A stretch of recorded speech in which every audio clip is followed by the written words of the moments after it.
ታህሳስ 30 2018 ዓ.ም ጤና ይስጥልኝ እንደምን አመሻችሁ የተከበራችሁ ተመልካቾቻችን በሶስት ምዕራፍ ወደ እናንተ የሚደርሰው የሐሙስ ምሽት የኢቲቪ 57 ዜናችን ተጀምሯል። አበይት ርዕሶቹን በማስቀደም ጀምራለሁ። ጠቅላይ ሚኒስትር አብይ አህመድ ከቻይና የውጭ ጉዳይ ሚኒስትር ዋንግ ይ ጋር ተወያዩ።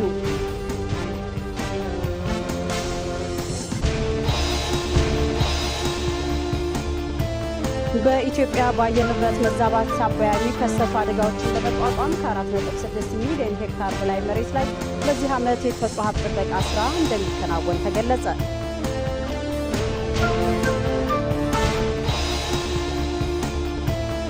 የትኛውም የፖለቲካ ልዩነት ያለው አካል ከራስ ፍላጎት ይልቅ የሀገርን ሁለንተናዊ እድገት የሚያረጋግጥ ብሔራዊ ጥቅም ላይ በጋራ ሊቆም ይገባል። ከኢቲቪ 57 ዜናዎች ጋር አልጋነሽ ተካነኝ።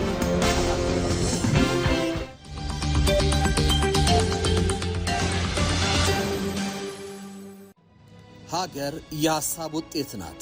ሀገር በብርቱ ሐሳቢዎቿ ስትጸና በስንፍናቸው ደግሞ ትደክማለች። የኢትዮጵያ ምሁራን በሀገር ግንባታ ላይ ሚናቸው የጎላ ነው። በዓለም ታሪክ ገናና ስም ያሰጧት ምሁርና ልሂቃኖቿ ናቸው። ይሁንና በአንዳንድ የታሪክ አጋጣሚዎች ከጠላት በወገኑ ምሁራን ሀገር ዋጋ ከፍላለች። ጠቅላይ ሚኒስትር አብይ አህመድ የምሁራን ሚናን በበየኑበት ጥናታዊ ጽሑፋቸው የምሁራኑን ጎራ ለይተው አስቀምጠዋል። ኢትዮ መልሕቅ ዛሬ ምሽት ከ3 ሰዓት ጀምሮ በኢትዮጵያ ቴሌቪዥንና በኢቢሲ.ስትሪም ላይ የጠቅላይ ሚኒስትሩን ከምሁራን ጋር ያደረጉትን ቆይታ ይዳስሳል። ኢትዮ መልሕቅ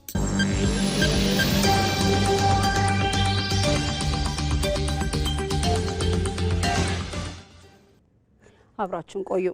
ጠቅላይ ሚኒስትር አብይ አህመድ ከቻይና የውጭ ጉዳይ ሚኒስትር ዋንግ ይ ጋር ተወያይተዋል። ኢትዮጵያና ቻይና ለ10 ዓመታት የዘለቀ ጠንካራ ግንኙነት አላቸው ሲሉ ጠቅላይ ሚኒስትሩ በማህበራዊ ትስስር ገጻቸው ላይ ባሰፈሩት መረጃ አስታውቋል። የግንኙነትም በቅርቡ ወደ በሁኔታዎች የማይለዋወጥ የስትራቴጂክ ትብብር አድጓል ነው ያሉት ጠቅላይ ሚኒስትር አብይ አህመድ ዛሬ የቻይና የውጭ ጉዳይ ሚኒስትር ዋንግ ይን ተቀብዬ በጽናት በሚጓዘው የኢትዮጵያና የቻይና መንግስትና ህዝብ ግንኙነት ላይ ተነጋግረናል ብሏል። ጠቅላይ ሚኒስትር አብይ አህመድ የተለያዩ የልማት ትብብር ርዕሰ ጉዳዮችን ለማከናወን ያለንን ጽኑ አቋም በማስቀጠል ላይ ውይይት አድርገናል ሲሉም ገልጿል። በኢኮኖሚ፣ በንግድ፣ በመሰረተ ልማት፣ በኃይል አቅርቦትና በትራንስፖርት ብሎም አዲስ በመፈጠር ላይ ባሉ እንደ ኢኮሜርስ፣ ዲጂታል ኢኮኖሚ፣ ሰው ሰራሽ አስተውሎትና የአረንጓዴ ኃይል ልማት ላይ የሁለቱን ሀገራት ትብብር ለማጠናከር መወያየታቸውንም ጠቅላይ ሚኒስትር አብይ አህመድ በማህበራዊ ትስስር ገጻቸው ላይ አስፍረዋል።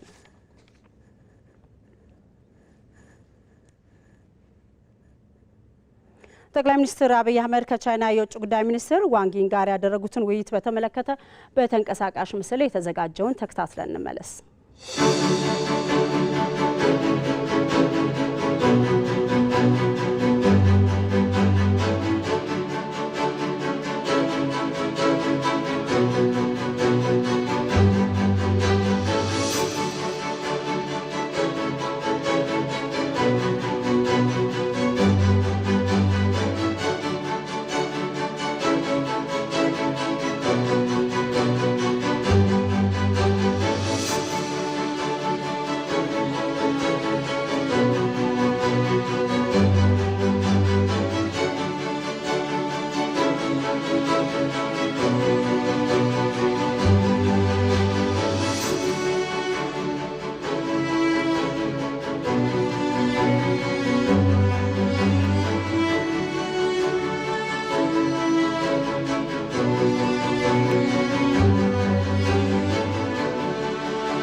በተያያዘ ዜና የኢትዮ ጅቡቲንና የአዲስ አበባ ቀላል ባቡር መስመርን ማዘመን በሚቻልባቸው ጉዳዮች ላይ ኢትዮጵያና ቻይና መስማማታቸውን የውጭ ጉዳይ ሚኒስቴር አስታውቋል።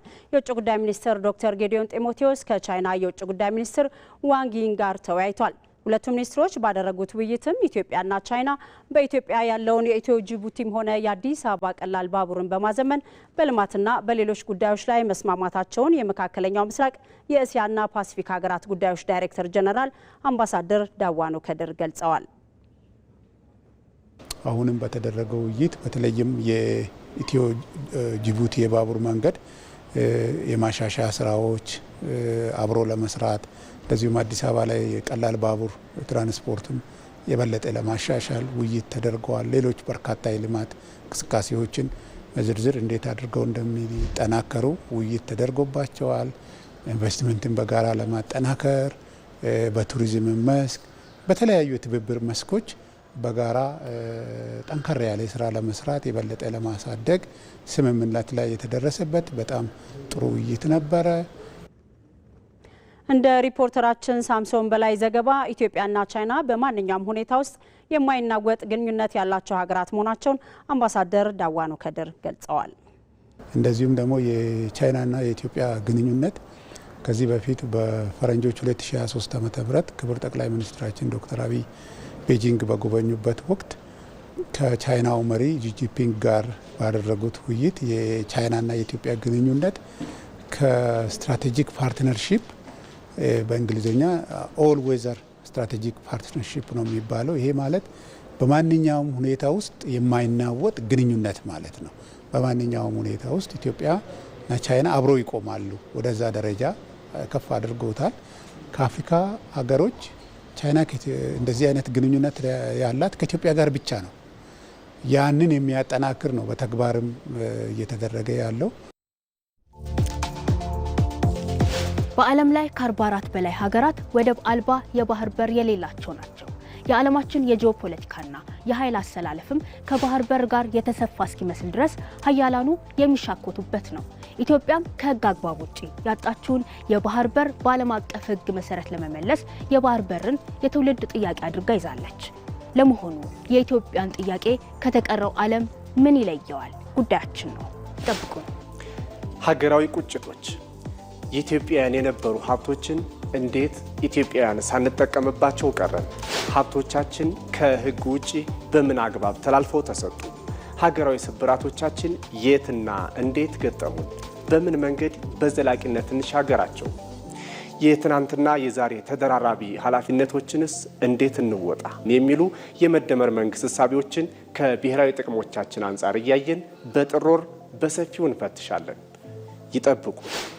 ዓለም በማይዳሰስ ቅርስነት ከመዘገባቸው የኢትዮጵያ መገለጫዎች አንዱ በመላው ኢትዮጵያ በድምቀት እንዲሁም በአደባባይ የሚከበረው የኢየሱስ ክርስቶስ የጥምቀት በዓል ነው። በህብረ ቀለማት ያሸበረቀውን ህብረ ብሔራዊት ኢትዮጵያም በድምቀት የምትታይበትን በዓል የኢትዮጵያ ቴሌቪዥን በልዩ ዝግጅት ወደ እናንተ ያደርሳል። የዘገሊላን በኢቲቪ ዜና። ኢትዮጵያ በታዳሽ ኃይልና በአረንጓዴ ልማት በዓለም አቀፍ ደረጃ ተጠቃሽ የሆነ ስራን እየሰራች ያለች ሀገር ነች። ይህ ስራዋም በዓለም አቀፍ ትልልቅ መድረኮች ጭምር እውቅናንም እያስገኘላትም ይገኛል። በአካባቢ ጥበቃና በአረንጓዴ ኢኮኖሚ የመደመር መንግስት ያስቀመጠው አቅጣጫ ኢትዮጵያን ምን ያህል የሚለውጥ ነው? የጥር ወር ጉዳያችን ነው። ይጠብቁ። ምክክር ሁሉም አሸናፊ የሚሆንበት ሀገራዊ መግባባትን የሚፈጥር አሻጋሪ መንገድ ነው። ኢትዮጵያ እየተወራረሰ የመጣ የዘመናት ችግሯን አራግፋ በአዲስና በተለወጠ መንገድ ለመጓዝ ሀገራዊ ምክክርም ጀምራለች። ይህ ምክክር ከዳር እንዲደርስ ሁሉም የበኩሉንም ሊወጣ ይገባል። ላለፉት ዓመታት ሲካሄድ የነበረው ውይይት አሁን የፍጻሜ ምዕራፍ ላይ ደርሷል። የምክክሩ ቀጣይ ሂደት ምን መልክ ይኖረዋል? ይጠብቁን።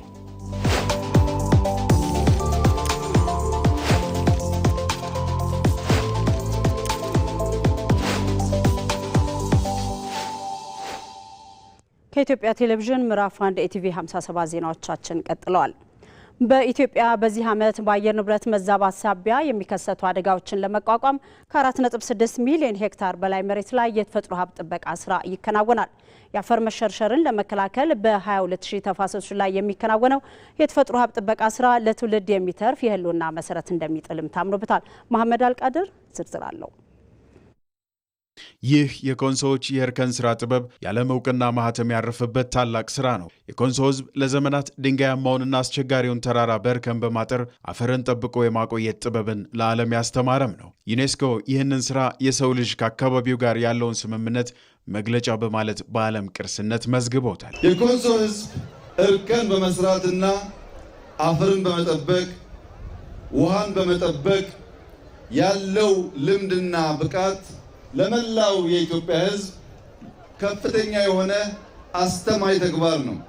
ከዚያም ባሻገር ዘር ያፈራረቁ ወቅትን ጠብቆ ከባቢን የማልማት በምግብ ራስን ለመቻል የሚደረገው ጥረት ለብዙዎቻችን ትምህርት ሆኖ ዛሬ በብዙ ቦታ እርከን ማስፋት፣ ችግኝ መትከል፣ ምግብ መትከል፣ መድኃኒት መትከል፣ አካባቢን መቀየር ከፍተኛ የሆነ አስተማሪ ተግባር ነው። ይህ የእርከን ስራ ጥበብ ዛሬ በኮንሶ ተራሮች ብቻ አልተገደበም። በመላው ኢትዮጵያ በሚገኙ ተፋሰሶች ላይ የሚከናወን ታላቅ ሀገራዊ ስራም ነው። ይህ የልማት ስራ በዝምታ የሚከወን ሳይሆን በባህላዊ ዜማዎችና ጭፈራዎችም የታጀበ ነው። በመላ ሀገሪቱ በሚገኙ ሜዳዎች፣ ተራራዎችና ሸለቆዎች ውስጥ አርሶ አደሮች በዜማቸው ታጅበው አፈርን ከመሸርሸር ጠብቀው ልምላሜን ይፈጥራሉ። እንደ አጠቃላይ ቀበሌው በሙሉ ህብረተሰቡ የተጎዱትን መሬት ወጥቶ ይሰራል። እርከኑን ዘዋዴ የጎጡ ተጠቃሚ ሰው እንዲያንከባክበው ከእንስሳት ልቅ ግጦሽ እንዲቆጠብ አድርጎ ይጠብቀዋል። በየእርከኗት ይተከላል። ይዛ እንትን ቅጠልና እንትን አንደኛ ለዚህ ለማዳበሪያ ይረዳናል። አሁን ይሄ መሬት አያበቅልም ነበር። እርከን ከተሰራ ነው እንደዚህ አይነት እህል ማብቀል የቻለ። ጥቅሙን ስላወቀ ህዝቡም ወጥቶ በደንብ እየሰራ ነው። የባህር ዳር ዩኒቨርሲቲ የአየር ንብረት የኢነርጂና የመሬት ህግ መምህርና ተመራማሪ የሆኑት ዶክተር አለልኝ ወንድም ዓለም ስለ አየር ንብረት መዛባት ትኩረት ሰጥቶ ከመነጋገሩ አስቀድመው ኢትዮጵያ ብዝሃ ህይወትን ለመከላከል የሰራችው ስራ ታላቅ ስለመሆኑ ያነሳሉ። ዓለም ስለ አየር ንብረት ለውጥ ከመነጋገሩ በፊት ኢትዮጵያውያን ወይም የኢትዮጵያ ማህበረሰብ ይህንን ለውጥ ወይም አደጋ በራሱ መንገድ ወይም ሀገር በቀል በሆነ አሰራር ወይም እውቀት እንግዲህ እየተከላከለ የቆየበት ይህንንም ለዓለም ማህበረሰብ እንደተሞክሮ የሰጠበት ሁኔታ ነው ያለው። እንግዲህ ኢትዮጵያ ለምሳሌ የተቀናጀ ግብርናን ብንወስድ ደንና ሰብልን በጋራ በማስካሄድ የተለያዩ የአፈር መሸርሸር ጉዳዮችን እንዲሁም የብዝሃ ህይወትን ከተለያዩ ጉዳዮች በመታደግ ረገድ የተለያዩ የማህበረሰብ ክፍሎች የራሳቸውን ሚና ተጫውተዋል። እንዲሁም የእርከን ስራዎችን በተደጋጋሚ እንግዲህ ተማሪ ሆነን እንኳ ምን ሰማቸው የነበሩ የኮንሶ የእርከን ስራን ለምሳሌ ብንወስድ በዩኔስኮ የተመዘገበ ብዝሃ ህይወትን የሚታደግ የአፈር ለምነትን የሚጠብቅ የአፈር መሸርሸርን የሚከላከል ሀገር በቀል እውቀት ሆኖ እናገኘዋለን። ይህ ተጠናክሮ የቀጠለው ስራም መጠነ ሰፊ የተፈጥሮ ሀብት ጥበቃን ማከናወን አስችሏል። የተፈጥሮ ሀብት ጥበቃ ስራ የአፈር መሸርሸርን ከመከላከል ባለፈ ለትውልድ የሚተርፍ አሻራን የማኖርም ተጋድሎ ነው። ኢትዮጵያውያን ብዝሃ ህይወትን የመጠበቅ ባህላቸውን በተግባር እያሳዩ ሲሆን ይህም ለኢኮኖሚና ለአየር ንብረት መዛባት የማይበገር ምላሽ መስጫ ዋነኛ መንገድ ነው። የትኛውም የፖለቲካ ልዩነት ያለው አካል ከራስ ፍላጎት ይልቅ የሀገርን ሁለንተናዊ እድገት የሚያረጋግጥ ብሔራዊ ጥቅም ላይ በጋራ ሊቆም ይገባል። በኢትዮጵያ በሀገረ መንግስት ግንባታ ሂደት ስሜታዊና የግል ጥቅምን ያስቀደመ ፖለቲካዊ እሳቤ ለእድገቷ እንቅፋት ሆኖ ቆይቷል። አለፍ ሲልም ከራስ የተሻገረ የፖለቲካ ዓላማ አለመኖርና እኔ ብቻ የሚለው አስተሳሰብ ደግሞ ሀገርን ሲጎዳ ኖሯል። በዚህ ጉዳይ ላይ ባልደረባችን ወንድማገኝ ኃይሉ ተጨማሪ ዘገባ አዘጋጅቷል። እንከታተል። ለሀገረ መንግስት ግንባታ ሂደት ብሎም ለሀገር ህልውና መጽናት ከራስ የተሻገረ የፖለቲካ ዓላማን እውን ማድረግ ይገባል። ፖለቲካ ግላዊ ፍላጎትን ከማስፈጸም የተሻገረ የሀገርና የህዝብን ደህንነት ለማረጋገጥ የጋራ ዓላማን መያዝ ነው። በኢትዮጵያ ዘመናዊ ፖለቲካ ጉዞም መንግስታት የተለያዩ የፖለቲካ አቋም ይዘው የተንቀሳቀሱ ቢሆንም ውስንነቶች ጎልተው ይስተዋሉ እንደነበረም ታሪክ ያስረዳል። በተለይ ደግሞ ከትላንት እስከ ዛሬ የተስተዋለው የግል ጥቅምን ያስቀደመ የፖለቲካ ሐሳቤ ለረጅም ዘመናት ለሀገር እድገት እንቅፋት ሆኖ ቆይቷል። የመደመር መንግስት በአንጻሩ እነዚህን ሐሳቤዎች በማረምና ለሀገር ጥቅም ቅድሚያ በመስጠት እየሰራ ይገኛል። መደመር በመጀመሪያ ደረጃ ካንተ አልፈህ ሌላው እንድትመለከት ይጠይቃል። ይሄ ደግሞ ተፈጥሮህ ነው። የሀገር ጥቅም ማለት እኮ የኔ ጥቅም ማለት ነው። ስለዚህ ዛሬ ህዳሴ ግድብ ሲሰራ ለአንድ ሰው አይደለም የተሰራው፣ ለሁሉም ነው። አብረው ለሚኖሩ በአንድ ሰንደቅ ዓላማ ስር ለሚኖሩ ለተሰባሰቡ የጋራ ግብ የጋራ ዓላማ ላላቸው ህዝቦች የተሰራ ነው። የሀገርን ፍላጎት ማዕከል አድርጎ የህዝብን ፍላጎት ማዕከል አድርጎ ሁላችንም አንድ ላይ ሊያመጣ የሚችል ስራዎች ላይ ፎከስ በማድረግ ነው እየሰራ የሚገኘው ማለት ነው። ስለዚህ በመደመር መንግስት አኳያ የጋራ የሚያረጉን አገራዊ ፕሮጀክቶችን ቀርጾ መተግበር ነው። ለዚህ ደግሞ እንደ ጉል ማሳያ ተደርጎ ሊወሰድ የሚችለው የህዳሴ ግድባችን ነው። ከቅርብ ዓመታት ወዲህ ኢትዮጵያ የምታስበውን የወል ግብ እንድታሳካ ትልቅ አቅም የሚሆንላትን የመደመር መንግስት አዲስ ፖለቲካዊ እሳቤ ይዛ መጥታለች። ከዚህ በተቃራኒ ግላዊ ጥቅምን መሰረት ያደረጉ ፖለቲከኞች ታገልለታሉ የሚሉት ህዝብ ፍላጎት ቢሳካም እንኳን እነርሱ ስልጣን እስካልያዙና ሀብት እስካልተቀራመቱ ድረስ ተሳክቷል ብለው አያምኑም የሚሉም አልጠፉም። በዚህም ፖለቲካን ለግል ፍላጎትና ጥቅም ማሳኪያ አድርገው የሚንቀሳቀሱ ፖለቲከኞች ሽፋናቸው ህዝባዊ ፍላጎትና ዓላማ ሲሆን ይህም ሀገርንና ህዝብን ወደ ጥፋት ያመራል። እንግዲህ ፖለቲካ በባህሪው ግጭትን የጥቅም ግጭትን አጥፍቶ ወይም አለዝቦ በጋራ የሚኖርበትን ሁኔታ በድርድር የሚኖርበትን ሁኔታ የሚሰራ ስርዓት ነው። የጥቅም ግጭትን በጣም ለማስፋፋት ወይም የበለጠ እንዲገን ማድረግ ከተፈለገ የግል ጥቅምን ማስቀደም ትልቁ መሳሪያ ነው። የግል ጥቅማቸውን የሚመለከቱ አካላትም ይሆኑ ግለሰቦችም ይሆኑ ፖለቲካ ከሚያስቀምጠው የድርድር መንፈስ ፖለቲካ ከሚያስቀምጠው ግጭትን በጋራ የመፍታት መንፈስ ስለሚወጣ በጣም አደገኛ ነው። እውነትንና ሁኔታን ከሀገራዊ ጥቅምና ፍላጎት አንጻር ከመመልከት ይልቅ በስሜትና በእልህ የሚመራ ፖለቲካዊ እንቅስቃሴ በአገርና በህዝብ ላይ የሚያደርሰው ጥፋት ቀላል አይደለም። በስሜት የሚደረግ የፖለቲካል እንቅስቃሴ ዋናው መዳረሻው ግጭት ነው። ዋናው መዳረሻው አለመረጋጋት ነው። ከዚህም በተጨማሪ በአገራችን ያለው ማህበራዊ ትስስር እንዲላላ ያረገ ካሉት ሁኔታዎች መካከል ይሄም የራሱ የሆነ ድርሻ ይኖራል ማለት ነው። ስሜትና እልህ አንተን ግለኛ ያደርጋል። ያንተ እውነት ብቻ ነው የሚታየህ። የጋራ እውነት መኖሩን የምታይበትን አይንህን ይነጥቃል። የጋራ እውነት ነው አብሮ ሊያኖርህ የሚችለው። በግል ስሜት ዝም ብለህ የምትጨፍር ሰው ከሆንክ ሁሉ ነገር ፊት ለፊት ያለው ሌላው በሙሉ መስታወትህ ነው ማለት ነው። አንተ እሱ ውስጥ ራስህን ነው እንጂ የምታየው ሌላውን ሰው ማየት አትችልም። ስሜትን በመግራትና እልህን በማብረድ የአገርን ጉዳይ ከፍ ካለው ዓላማ አንጻር መመልከት ያስፈልጋል። በተለይም ፖለቲከኞች የሀሳብ ልዩነቶቻቸውን በማጥበብ ከራስ ተሻግሮ የብዙሃኑን ፍላጎት ማርካት ላይ የሚሰሩ መሆን አለባቸው። ሀገር ራሷ ሰላም ትፈልጋለች፣ መረጋጋት ትፈልጋለች። ስለዚህ የፖለቲካ አስተሳሰቦች መስተጻምር ወይም መስተጋብር እየተጋበሩ ሲሄዱ የተለየ የሆነ የመደመር የተለየ የሆነ የሀገር ጥቅም የሚከበርበት ሁኔታ እየተፈጠረ ይሄዳል። እዚህ ደግሞ የፖለቲካ ተሳትፎች ከግለሰብ ስሜት ጥቅምና ፍላጎት የተሻገረ መነሻ ሊኖራቸው እንደሚገባም ምሁራን መክረዋል። ጠቅላይ ሚኒስትር አብይ አህመድ ለህትመት ያበቋቸው የመደመር መጽሐፍት አሁን ላይ ከህትመት ባሻገር በዲጂታል መተግበሪያ አማካኝነት በድምጽ ተተርከው ቀርበዋል። ይህ አቀራረብ በተለይ በስራ ጫና ምክንያት ለማንበብ ለሚቸገሩ እንዲሁም የማየት ውስንነት ላለባቸው መልካም አጋጣሚ ፈጥሯል። ስራዎቹ በተለያዩ ቋንቋዎች ተዘጋጅተው መቅረባቸው እውቀትን ለጥቂቶች ብቻ ሳይሆን ለሁሉም ዜጋ በማድረስ የጋራ ግንዛቤን ለመፍጠር እያገዙም ይገኛሉ። ወይንሸት ደጀኔ ዝርዝር አላት።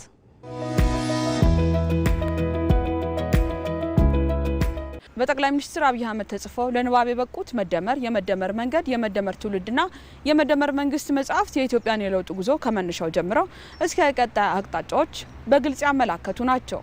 በመጽሐፍቱ የተነሱ ሀሳቦችም ትናንትን መለስ ብለን እንድንፈትሽ፣ የዛሬን እድል እንድንጠቀምና ለመጪው ትውልድ ደግሞ ወረትን እንድናሸጋግር መንገድን ያሳዩም ናቸው። ከነዚህ ሶስቱ መጽሐፍት አሁን ላይ ከህትመት ባሻገር በመደመር መተግበሪያ አማካኝነት በድምጽ ተተርከውም ቀርበዋል። መተግበሪያዎቹን ከፕሌይ ስቶር ወይንም ከአፕ ስቶር በማውረድም እየተጠቀሙበት ይገኛሉ።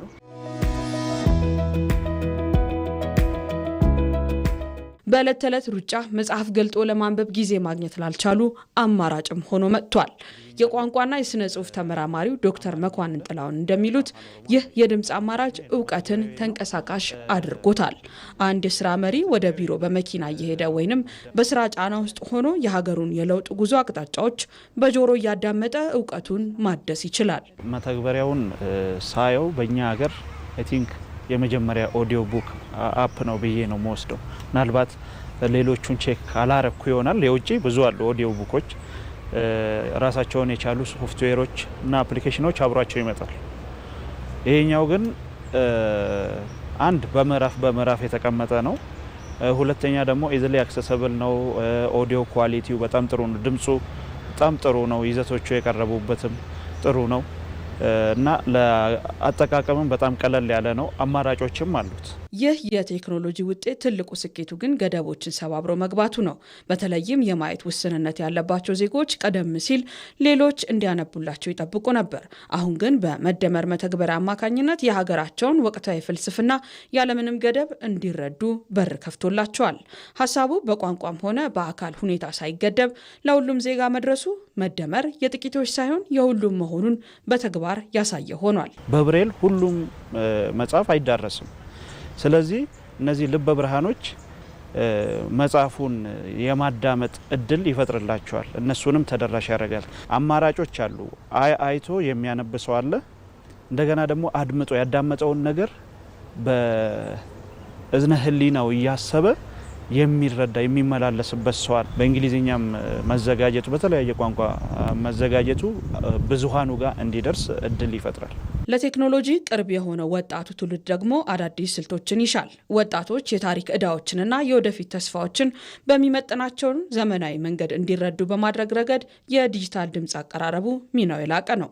ይህም በሀሳብ የሚሞግት በእውቀት የተገነባና ለለውጥ ዝግጁ የሆነ ትውልድ ለመፍጠር አዲስ አውድ ፈጥሯል። ኢትዮጵያ ከሌሎች የአፍሪካ ሀገሮች ቀደምት ሀገር ነች። ብዙ የተጻፉ ጽሁፎች አሉ። በእነዚህ መጽሐፍት ውስጥ ብዙ እውቀት አለ። ታሪካችን አለ፣ ትውፊቱ አለ፣ ሁሉም ነገር አለ። እነዛን የመደመር መጽሐፍቶች በመተግበሪያ መምጣታቸው ለነዛም መንገድ ከፋች ነው የሚሆኑት። ብዙሃኑ ተደራሽ እንዲሆኑ ያደርጋሉ። የሚቆጩ ሰዎች ይኖራሉ። መጽሐፍ ጽፈው በዚህ መልኩ ሰዎች ጋር እንዲደርስ እድል ያላገኙ ሰዎች ወይ ደግሞ ሀሳቡ ያልመጣላቸው ሰዎች ሊኖሩ ይችላሉ። የተለያዩ ልምዶች አሉ ሌሎች ሀገሮች ላይ። በእኛ ሀገር ግን እንዳነሳሽው የመጀመሪያው መሆኑ ፈርቀዳጅ ነው የሚሆነውና ሀገራችን ውስጥ የኛው የቀረበበት መንገድ በምዕራፍ ተቀምጧል። የፈለግሽውን ምዕራፍ ከፍተሽ ታዳምጫለሽ፣ ከዛ ትመለሽበታለሽ። ሌሎቹ የሚመጡት ደግሞ ምናልባት የኛው መተግበሪያ ያጎደለው ነገር ካለ እዚህ ጋር አፕግሬድ መደረግ ወይ ደግሞ መሻሻል ያለበት መዘመን ያለበት ነገር ካለም አዘመነው በተሻለ መንገድ እንዲመጡ አይን ገላጭ የሆነ ነው ብዬ ነው የማስበው። በአጠቃላይ መጽሐፍትን ወደ ድምጽ መቀየር መረጃን ከማድረስ ባለፈ የዜጎችን የልቦና ውቅር ለመቀየርና ለሀገር ብልጽግና በጋራ እንዲቆሙ ለማድረግም ትልቅ ኃይል ሆኗል። ቴክኖሎጂና እውቀት ሲገናኙ ርቀትና ድካም ሳይገታቸው ሀሳቦች ወደ ልባችን ማድረስ እንደሚችሉ ይህ ተሞክሮ ማሳያ ሆኗል። በሺዎች የሚቆጠሩ የቅድመ መደበኛ ትምህርት ቤቶች ኢንቨስትመንት ህፃናት በተሻለ ከባቢ በአካልና በአእምሮ ጎልብተው ችግር ፈቺነትን እየተለማመዱ እንዲያድጉ ምቹ ዕድልን የፈጠረ ነው።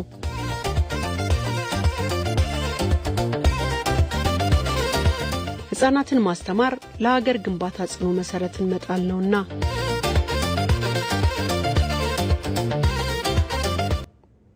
የቅድመ ልጅነት ዘመን ትምህርት ተደራሽነትን ለማረጋገጥ በትኩረት እየተሰራ መሆኑን የአዲስ አበባ ትምህርት ቢሮ አስታወቀ።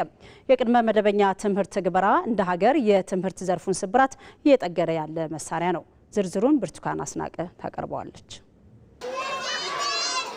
በሺዎች የሚቆጠሩ የቅድመ አንደኛ ደረጃ ትምህርት ቤቶችን በመገንባት የትምህርት ተደራሽነትን ማረጋገጥ የህፃናት የመማር መብትን ከማስከበር ባለፈ አስከፊ የሆነውን የድህነት የስነ ልቦና ጫናን ያስወገደና ለወላጆችም እፎይታን የሰጠ ተግባር ነው። ሰው ቤት ያው ተራርጬ ልብስ አጥቤ ነው ምኖር ሰው ነኝ። ለልጆቼ ለሁለቱም ልጆቼ ቋጥሬ አልችልም ነበር። ምግብ እዚህ እየመገበልኝ ነው፣ በጥራት እየተሰራ በስነ ስርዓት። እውነት ለመናገር ቁርስ እንኳን ለመብላት የማይመቻቸው ለማብላት የማይመቻቸው ወላጆች እዚህ ጋር እምነት ጥሎ ልጆችን ቁርስ ይዛላቸው ምሳ ይዛላቸው ልጆቹ ብሎ አምጥቶ እምነት ነው ከሚገባ ጀምሮ ምን ሊበልሽ ነው መንግስት ካቀረበው አቅርቦትም አሁን ከተጀመረው ማሻሻያ ሁሉ ጭምር በተለይ በዚህ መንግስት ላይ ያለው ነገር በጣም የሚደገፍ ነገር ነው። ስር የሰደደ ድህነትን ለማጥፋትና ሁለንተናዊ ብልጽግናን ለማረጋገጥ በመልካም ስብዕና የተገነባ ትውልድን ለመፍጠር ህፃናት ላይ መስራት እንደሚገባ የሚያምነው የመደመር መንግስት በለውጡ ማግስት የቅድመ ልጅነት ዘመን እድገትና ትምህርት ፖሊሲን ተግባራዊ በማድረግ ኢትዮጵያን ወደሚፈለገው የለውጥ መዳረሻ እየወሰዳት ይገኛል። ቀዳማይ ልጅነት መርሃ ግብር ላይ እንደ አንድ ትልቅ ኢንተርቬንሽን የተጠቀምናቸው የጨዋታን መሰረት ያደረገ የማስተማር ስነ ዘዴ እንድንከተል አድርገናል። ይሄ ካሉበት እድሜ ደረጃ እንደ አዳልት ወይም ደግሞ እድሜያቸው ለአንደኛ ደረጃ የደረሱ ተማሪዎች ሳይሆኑ እነዚህ ህፃናት ጨቅላዎች ወደ ትምህርት ቤት ሲመጡ ዲክቴት የምናደርጋቸው ይሄን አድርግ አታድርግ ከማለት ተማሪዎቻችንን በተለያየ በጨዋታ ላይ የተመሰረተ ይዘትን ማስረጽ የምንችልባቸውን ሜቶዶሎጂ ወይም ደግሞ የማስተማር ስነ ዘዴ ተጠቅመን ተማሪዎቻችን ይዘቱን በአጭር ጊዜ ውስጥና ቀላል በሆነ መልኩ ኢንተርናላይዝ እንዲያደርጉ ትልቅ አቅም ይፈጥራል ማለት ነው። ትምህርት ቤቶቻችን ሳቢና ማራኪ ደግሞ ማድረግ የምንችልበት አደረጃጀትና አሰራራቸውን ያዘመንበት ስርዓት ደግሞ ሞዴሊንግ ብለን ወስደናል። የመደመር መንግስት ህፃናት የማይናወጥ ፍትሐዊና አካታች የሆነ የቅድመ አንደኛ ደረጃ ትምህርት እንዲያገኙ አበክሮ እየሰራ ይገኛል። መምህራኖችና ሌሎች ድጋፍ ሰጪ ባለሙያዎችን በማሰልጠን ህፃናት በትምህርትና በጤና ሁለንተናዊ እድገት እንዲጎናጸፉ የማስቻል ተግባርም ተከናውኗል። ልጆቹ ማህበራዊ፣ አካላዊ፣ ስነ ልቦናዊ የሆኑትን ጠቅላላ የመገንባት እንደገና ደግሞ የተሻለ ክህሎት እንዲያገኙ በቀላል በጨዋታ መልክ ሲሰጣቸው እየተረዱትና እየተገነዘቡት በመምጣታቸው ከፍተኛ እንደኛ ተቋም ከፍተኛ ለውጥ አምጥቷል ማለት ይቻላል። መንግስት ባቋቋመው ነገር 3 አመት ዲፕሎማ በነጻ ሰጥቶን ቀዳማይ ልጅነት እንዴት ማስተማር እንዳለብን ተሰጥቶን ቀጥታ ወደ ስራ ገብቶናል። ስልጠና በተለያየ መንገድ መንግስት ሊያበቃናል። የቅድመ ልጅነት ዘመን እድገትና ትምህርት ፖሊሲ በዘርፉ የነበረውን ስብራት ከመጠገን ባሻገር ለሀገሬ ምን ልስራ የሚል ትውልድ መፍጠር የሚያስችል ነው። ተማሪዎቻችን ላይ ያደረግነው ኢንቨስትመንት በተለይ ተማሪ ምገባ፣ ዩኒፎርም፣ ደብተርና መጽሐፍት ለተማሪዎቻችን ትምህርት ቤት ሊቀሩበት፣ ሊያቋርጡበት፣ ሊደግሙና ሊወድቁበት የሚያስችሉበት ኢኮኖሚያዊና ማህበራዊ ምክንያት አሳጥተናል። ይሄ ሁሉ የሚያደርገው መንግስት በከፍተኛ ኢንቨስትመንት ነው። ትውልድ ላይ የሚደረገው ኢንቨስትመንት ነገ ሪተርኑ በ3 በ4 በ10 እጥፍ የሚመጣ ሀገር ለኔ ምን አረጋችልኝ የሚል ባለዳ ትውልድ ይፈጥራል ማለት ነው። ትውልድን በማነጽ ለነገይቱ ኢትዮጵያ ለሚሰራው ለዚህ ተግባር ዘላቂነት ሁሉም ሊረባረብ ይገባል። በምስራቅ ጎጃም ዞን አነማይ ወረዳ የተሰማራው የሀገር መከላከያ ሰራዊት በአካባቢ ሰላምን ከማስፈን ስራው ጎን ለጎን ከህብረተሰቡ ጋር በመተባበር የደረሱ ሰብሎችን በመሰብሰብ ድጋፍ እያደረገ መሆኑ ተገለጸ። በወረዳው በሰብል ስብሰባ የተሳተፉ የሰራዊቱ አባላት ሰላምን ከማስፈንና ግጭትን ከማረጋጋት ተልዕኳቸው ባሻገር በተለያዩ የልማት ስራዎች የሚያደርጉትን ተሳትፎ አጠናክሮ እንደሚቀጥሉም ነው የተናገሩት። ሳሙኤል ወርቃየው ዝርዝር አለው። በምስራቅ ጎጃም ዞን እነማይ ወረዳ የተሰማራው የሀገር መከላከያ ሰራዊት በአካባቢው ሰላምን ከማስፈን ተግባሩ ጎን ለጎን ከህብረተሰቡ ጋር በመሆን የደረሱ ሰብሎችን በመሰብሰቡ ተግባር የነቃ ተሳትፎ እያደረገ ይገኛል። ሰራዊቱ ከህብረተሰቡ ጋር በመተባበር በተለያዩ ስራዎች እያደረገ ያለውን ተሳትፎ እያጠናከረ እንደሚገኝ የገለጹት የሰራዊቱ አባላት ይህም ማህበራዊ ኃላፊነቱን ከመወጣት ባሻገርም ከህብረተሰቡ ጋር ያለውን ግንኙነት እያጠናከረ መሆኑን ገልጸዋል። ከራስ በፊት ለህዝብ የማስቀደሙን ተግባርም አጠናክሮ እንደሚቀጥሉ ተናግረዋል። እኛ ከህዝብ አብራክ የወጣን የህዝብ ልጆች ነን። ህዝብ የሚወደውን የህዝብን የሚያከብረውን ህዝብ የሚሳተፍበትን ሁሉን እንሳተፋለን። ይህ ሲባል ባህላቸው እንደ ባህላችን፣ ልማታቸው እንደ ልማታችን፣ ችግራቸው እንደ ችግራችን ወስደን የምንሰራ የሰራዊት አባሎች ነን። አሁን ወቅቱን ባልጠበቀ ዝናብ ምክንያት የሲቪል ሰብሎችን የመሰብሰብ ስራ ነው። ከዚህ ደግሞ ሰራዊቱ በሁሉም መስክ ተሳታፊ ስለሆነ ይህን ተሳትፏችን እንደ 75ኛ ክፍለ ጦር በዚህ ካሁን በፊትም ከህዝብ ጋር የማህበረሰቡን ድጋፍ አድርገናል። አሁን ደግሞ የትምህርት ቤታችንና የጸጥታውን ኃይል ይህን ሰብል ለመሰብሰብ ነው አዚ የተገኘ ነው። ሰብሉን ስንሰበስብ በሞራልና በሆኔ ነው እየሰበሰብን ያለ ነው። የሀገር መከላከያ ሰራዊት ዋነኛ ተልዕኮ የሀገር ድንበርን መጠበቅ ነው ያሉት የእነማይ ወረዳ ዋና አስተዳዳሪ አቶ ተሾመ ሞላ በአካባቢው የተሰማራው ሰራዊት ግጭትን ከማረጋጋት ባለፈ በተለያዩ የልማት ስራዎች በመሳተፍ አስተዋጽኦ እያበረከተ እንደሚገኝ ተናግረዋል። የተቸገሩና ራሳቸውን መርዳት ያልቻሉ አርሶ አደሮችን እየለየ በተመሳሳይ ሰብል ይሰበስባል፣ ሰብል ያጭዳል፣ ያነሳል። የመከላከያ ሰራዊታችን ዳር ድንበር ከመጠበቅና ግጭትን ከማረጋጋት ባለፈም አርሶ አደሩ በተቸገረ ጊዜ ለአርሶ አደሩ የሚያግዝና የሚደግፍ የሀገር መከላከያ ሰራዊት ያለ መሆኑን ነው በተግባር ያየ ነው። በወረዳው ባሳለፍነው የመኸር ወቅት ከ47300 ሄክታር በላይ መሬት በተለያዩ ሰብሎች ተሸፍኖ የቆየ መሆኑን ያወሱት የእነማይ ወረዳ ግብርና ጽሕፈት ቤት ኃላፊ አቶ አማረ ጀንበሩ ከዚህም ውስጥ ከ28000 ሄክታር በላይ የሚሆነው የጤፍ ሰብል መሆኑን በመግለጽ የደረሱ ሰብሎችን በወቅቱ ለመሰብሰብም ርብርብ እየተደረገ ነው ብለዋል። በአጠቃላይ ከ47000 ሄክታሩን ወስደን ስንመለከት 44000 የሚደርሰው ሄክታር መሬት በአሁኑ ሰዓት ተሰብስቦ ያለበት ሁኔታ ነው ያለ ማለት ነው። የሀገር መከላከያ ሰራዊታችን በነቃ ተሳትፎ ህጉንም እያስከበረም ጭምር የአርሶ አደሩን ሰብል እንዲሰበሰብ ድጋፍ እያደረገ ያለበት ሁኔታ ነው ያለ። ከሀሳብም አልፎ በራሳቸው አቅም በራሳቸው ጉልበትም ጭምር እያገዙ እየሰበሰቡ ያሉበት ሁኔታ ነው ያለ ማለት ነው። በሰብል ስብሰባው የተሳተፉ የሰራዊት አባላት ከማህበረሰቡ ጋር በመሆን በአካባቢው ሰላምን የማስፈን ስራቸውን በውጤታማነት እያከናወኑ መሆናቸውን በመግለጽ በአካባቢው ብሎም በክልሉ የተሟላ ሰላም ሰፍኖ ማህበረሰቡ ወደ ቀድሞ የተሟላ እንቅስቃሴው እንዲመለስ በተሳሳተ መንገድ ወደ ጫካ የገቡ የታጠቁ ኃይሎች ወደ ሰላም ሊመለሱ ይገባል ሲሉም አስተያየታቸውን ሰጥተዋል። አሁን ባለው በገጠመን እክል እንደ አማራ ክልል ያለው ውጅንብር ቆርጠን መግባት አለብን። ምክንያቱም እየቀጨጨና እየተጎዳ ያለ ክልሉ ነው፣ ሌላ አካላት አይደለም። ከሰራዊቱ ጎን በመሆን መልካሙን ነገር መደገፍ ነው። ህዝባችን ጎን ሆነን ህዝብን ይዘን የተሳሳተ አመለካከት ያላቸው ወንድሞቻችንም ተመልሰው ወደ መልካም ነገር አንድ እንዲሆን እፈልጋለሁ። የሀገር መከላከያ ሰራዊቱ ሰላምን ከማስፈን ተልዕኮ ባሻገርም በማህበራዊና በተለያዩ የልማት ተሳትፎዎች የሚያደርገውን ተሳትፎ አጠናክሮ እንደሚቀጥልም ተገልጿል። ባለፉት ዓመታት የተሰሩ የበጎ ፈቃድ ስራዎች የመረዳዳት ባህል እንዲያድግ ከማድረጋቸውም በላይ መንግስት ላይ የነበረውን ጫና ቀንሰዋል። አሁንም ኢትዮጵያውያን ለአቅመ ደካሞች የሚያደርጉትን ድጋፍ በማጠናከር የቆየውን የኢትዮጵያውያንን የመረዳዳት ባህል ይበልጥ ሊያጎለብቱት እንደሚገባም ነው የሚነሳው። አስማረ ብርሃኑ ዝርዝር አለው። ያለው ለሌለው እንዲያካፍል ግብረ ሰናይ ድርጅቶች ለተቸገሩ ተደራሽ መሆን እንዲችሉና ባለሀብቱም ጉዳይ ብሎ እጅ ላጠራቸው እንዲቸር በዚህም የኢትዮጵያውያን የቆየ የመረዳዳትና የመደጋገፍ ባህል ይበልጥ እንዲያድግ ባለፉት ዓመታት በበጎ ፈቃድ ስራ ላይ በትኩረት ተሰርቷል። በዚህ ሳቤ በተሰሩ ስራዎች በተፈጠረው መነቃቃትም ብዙዎች ለጥቂቶች በዘረጉት እጅ የበርካቶች ደሳሳ ቤቶች ታድሰዋል። ቤት አልባዎች የቤት ባለቤት ሆነዋል። ተስፋ የቆረጡ ተስፋቸው ለምልሟል። በአዲስ አበባ ከተማ የኳስ ሜዳና አካባቢው የኢትዮጵያ ቡና ደጋፊዎች መረዳጃ ድርም ባለፉት 8 ዓመታት ያከናወናቸው የበጎ አድራጎት ስራዎች ለዚህ አንድ ማሳያዎች ናቸው። በዓል ሲመጣ እድሜ ለኳስ ሜዳዎች አሉኝ ብዬ የምኮራባቸው ናቸው። ሁልጊዜም መኩሪያ ይሆኑ በእነሱ ኮራለሁ። እንደ ቡና ተብሏል። እንደ ቡና ፍሬ ይሁኑ። ከውጭም ከውስጥም ከየትም ያሉት እድሜና ጤና ይስጥልኝ። አመሰግናለሁ። ያንሰኛል፣ ቃላት ለእኔ ያንሰኛል። እኔ በበኩሌ ያንሰኛል። ለችግር ደራሽ ናቸው። ፋሲካ ሲመጣ እንደ ልቤ፣ ገና ሲመጣ እንደ ልቤ። ኢትዮጵያኖች ስንባል ጥሩቦች ነን፣ አዳኞች ነን፣ ህዝብ ወዳጆች፣ አገር ወዳጆች ነን። እነዚህ ልጆች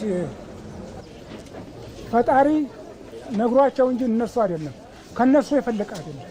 ይሄ ተነግሮና ተወርቶ አይዘለቅም። ፈጣሪ ብቻ እሱ ይመልከታቸው፣ እሱ ያያቸው። ይሄን አስበው ሙስሊም ክርስቲያን ሳይሉ ምንም ሃይማኖት ብሔር ሳይለዩ ይህን ዓመት በዓል በማካፈላቸው ፈጣሪ ከነሱ ይሁን። የመረዳጃ ድሩ በውጭ ሀገር ከሚኖሩ ሀገር ወዳድ ኢትዮጵያውያንና ከማህበረሰቡ ገቢ በማሰባሰብ የተለያዩ የበጎ አድራጎት ተግባራትን እያደረገ ይገኛል። 8 ዓመት ሆኖናል። 8 ዓመት ስንሰራ ኢድን እንሰጣለን፣ ፋሲካን እንሰጣለን። እነዚህን ሁለቱም በዓላቶች የበሬ እርድ ነው የምናደርገው። ይሄ ግን የልደት በዓል ስለሆነ የስጦታ በዓል ስለሆነ ለሙስሊሙም ለክርስቲያኑም ወገኖቻችን ከዚህ በፊት የምናደርጋቸው 25 የመጀመሪያ ጊዜ ስንጀምር 25 ነበረ። ከዛ አድጎ 50 እያለ አድጎ ዛሬ እግዚአብሔር ይመስገን ወደ 90 ሰው የማዕድ ማጋራት አድርገናል ማለት ነው። የተለያዩ ነገሮችም እናደርጋለን። በመስቀል በዓልም የጎዳና ልጆችን እየሰበሰብን ከ1000 የሚበልጡ የጎዳና ተዳዳሪዎችን ወይም ደግሞ የጎዳና ሰዎችን የማዕድ ማጋራት ፕሮግራም እናደርጋለን። ከዚህም በተረፈ ደግሞ የቤት መስራት፣ ቤቶችን ማደስ፣ የተለያዩ እናቶች በአልጋ ላይ የቀሩትን እናቶች ደግሞ ቤት በቤት እየሄድን እየጎበኘን መረዳት ያለበትን የሚረዳ እድር ነው። እድር ብቻ ሳይሆን ማህበርም ጭምር ነው። ለተቸገሩ ተደራሽ መሆንና መሰረታዊ ፍላጎቶቻቸውን ማሟላት ለመንግስት ብቻ የሚተውና በመንግስት ብቻ ሊመለስ የሚችል ጉዳይ ባለመሆኑ የሁሉንም ትኩረትና መረዳዳት ይጠይቃል። በግልም በማህበርም ሆነ በተቋማት ደረጃ እያደገ የመጣው የበጎ ፈቃድ ስራ ደግሞ የመንግስትን ጫና መቀነስ ችሏል። አቅመ ደካማ የሆኑ ድጋፍ የሌላቸው ያሉ ሰዎችን በመለየት የተለያዩ ማዕድ ማጋራት፣ የተለያዩ ግብአቶችን በማቅረብ ባለሀብትን በማስተባበር እንዲሁም ደግሞ ድርጅቶች፣ ሲቪል ማህበራቱ መንግስት ጋር በጋራ በቅንጅት በመስራት የተለያየ ችግሮች ለመቅረፍ የሚገኝበት ይገኛል። በተለይ ለመንግስት እያንዳንዱ ተግባር መንግስት በራሱ ሸፍኖ የሚችልበት ደረጃ ላይ ላይደርስ ይችላል። በተለይ እንደዚህ አይነት በጎ ፍቃድ ተግባራታችን ደግሞ ድርጅቶችም ሲቪክ ማህበራትም ማሳተፍና እያንዳንዱ በጋራ በቅንጅት ስራዎቹ ሲሰሩ ቃል ባለ አድሬስ ተደራሽ መሆን የሚችልበት ደረጃ ላይ ይገኛል ማለት ነው። አሁንም ሁሉም ኢትዮጵያዊ ካለው ላይ ለሌለው ማካፈል ከቻለ በኢትዮጵያ የተቸገሩን መደገፍ ከኢትዮጵያውያን አቅም በላይ እንዳልሆነ ይታመናል። በኢትዮጵያውያን መካከል ያለውን የመረዳዳትና መደጋገፍ ባህል ተቋማዊ በማድረግ በርካታ አቅመ ደካሞችን ማገዝ እንደሚቻል በቅርብ ዓመታት የተሰሩ ተግባራት ማሳያ ናቸው። በመደመር መንግስት እየተሰሩ ያሉ የልማት ስራዎች ሰው ተኮር መሆናቸው በዘርፉ አስተዋጽኦ እያበረከቱም ይገኛሉ። አቤል ሙልጌታ በዚህ ጉዳይ ላይ ዝርዝር አዘጋጅቷል። ሁሉም ዜጋ ለሀገሩ የበኩሉን ማበርከትና በሚገነባ ሀገረ መንግስት ላይ አሻራውን በልኩ ማኖርም ይኖርበታል። እንዲሁም ደግሞ ሁሉም በሀገሩ ተጠቃሚ እንዲሆን ማድረግ ጠንካራ ሀገረ መንግስት ግንባታ ላይ በጎ ተጽዕኖንም ያደርጋል። የመደመር መንግስት የልማት ስራዎችም ለሁሉም ትውልድ ተደራሽ እንዲሆኑ የሚያስችል እሳቤን በመያዝ የሚሰሩት ተግባራት በርካታ ናቸው። በአዲስ አበባ ከተማም በሁሉም የትውልድ እርከን ላይ የሚሰሩ ሰው ተኮር የልማት ስራዎችም ይገኛሉ።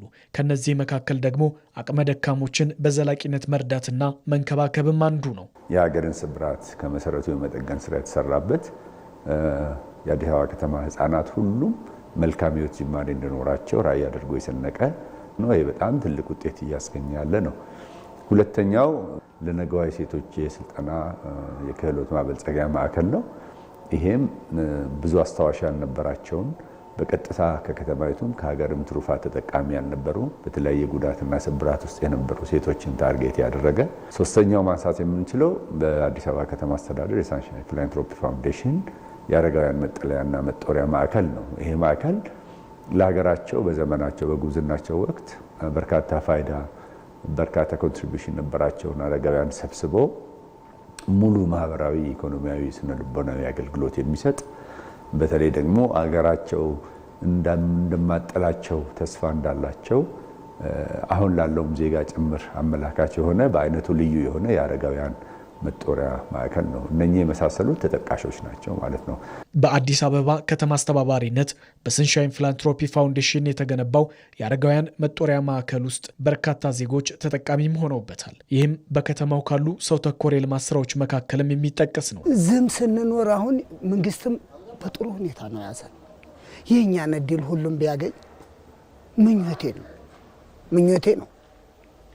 ለምን አያያዙን ስታየው በጣም የሚያስደስት ነው። በእውነት ቤቱን ሰርቶ የሰጠ መንግስት ነው። ቆንጆ ነው። እኛ ምንም የጎደልብን ነገር የለም። ቆንጆ ነው። እንበላለን፣ እንጠጣለን፣ እንተኛለን። ለአማራ አልጋ ላይ ምንም የጎደልብን አንድ ላይ በህብረት እንመገባለን። ስጋ በሆነ ሰዓት ግማሽ ወደዚህ ግማሽ ወደዚህ ሆነን እንበላለን፣ በየእምነታችን ማለት ነው። ባለፈው መንግስታት ነበርንበት።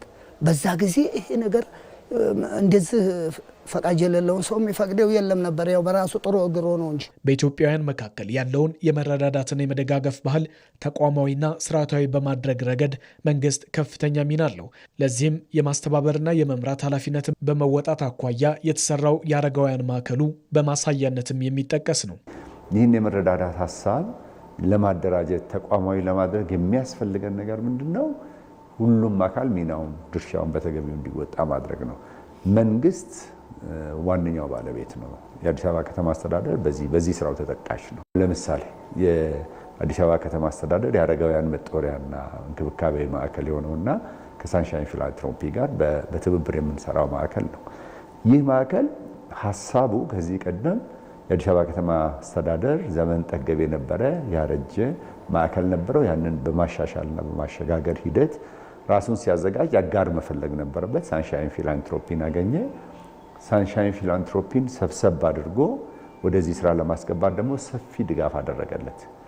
ይሄ ትብብር ተፈጠረ ማለት ነው። እንደ ሳንሻይን ፊላንትሮፒ ያሉ ድርጅቶች ደግሞ መንግስት በሚያመቻችላቸው የከተማ አስተዳደሩ ሰው ተኮር ልማትን ለማሳለጥ በወሰነው ነገር ውስጥ የድርሻቸውን ለመጫወት ሲመጡ የሚደረግ የቅንጅት ውጤት ነው። በጎ አድራጊዎችም እንደሚሉት ካለ ነገር ላይ ማካፈል ባለ ነገር ላይ ይጨምራል እንጂ አይቀንስም። ይልቁንም ከፍ ያለ የአእምሮ እርካታንም ይሰጣል። መጀመሪያ ለመስጠት እግዚአብሔር ሲመርጥህ ከዚህ የበለጠ ትልቅ ደስታ የለም።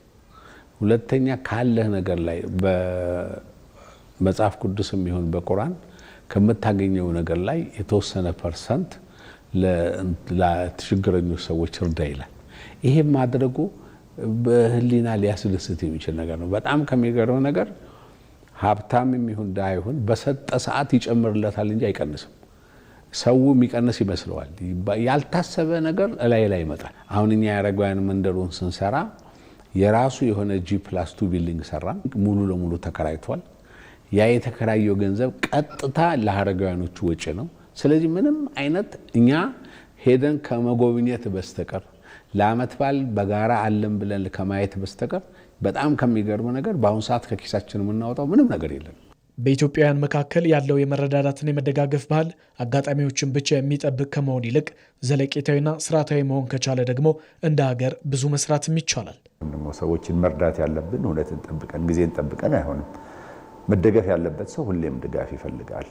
ችግር ውስጥ ያለ ሰው ቀን መርጦ በማይመጣ የችግር ባህሪ ወይም ተፈጥሮ ምክንያት ቀን መርጦ የማይሰጥ ድጋፍን ይፈልጋል። ስለዚህ ይህ ባህላችን ስርዓታዊና ተቋማዊ መሆን ይጠበቅበታል። አየህ መንገድ ላይ የሚለምነን ሰው 10 ብር 20 ብር ስንሰጥ ጥሩ ችሮታ ነው፣ ጥሩ ባህላችን ነው። ግን የሚቀጥለውን ሪስክ አናደርግም፣ የሚቀጥለውን ዋስትና አንሰጠውም።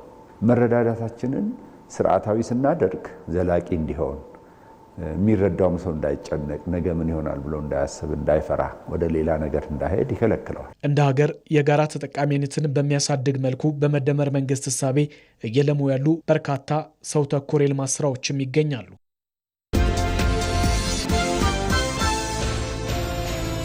በአፍሪካ ትልቁ ዓለም አቀፍ አውሮፕላን ማረፊያ ግንባታ የዘመናዊ አገልግሎት ተደራሽነት የኢትዮጵያ የመቻቻልና የከፍታ ማሳያ። በጥር ወር ግንባታው የሚጀምረው የቢሾፍቱ ዓለም አቀፍ አውሮፕላን የነገው የአዲስ ቀን የዜና መሰናዶ የአጀንዳ ጉዳያችን ነው።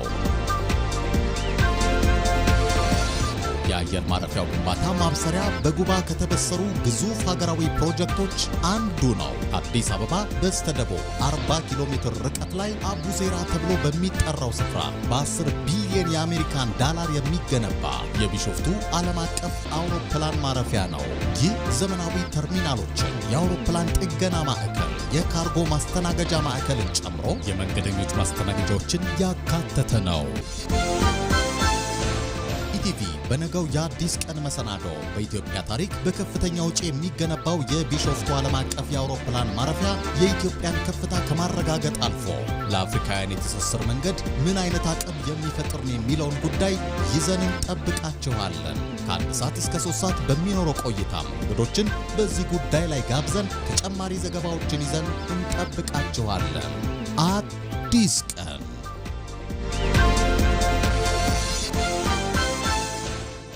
ተመልካቾቻችን ከኢትዮጵያ ቴሌቪዥን ምዕራፍ 1 ኢቲቪ 57 ዜናዎቻችን ተጠናቀዋል። ምዕራፍ 2 1 ሰዓት ላይ ይጀምራል። ቢዝነስና ስፖርት ዘገባዎችም ይካተታሉ። መልካም ቆይታ ይሁንላችሁ።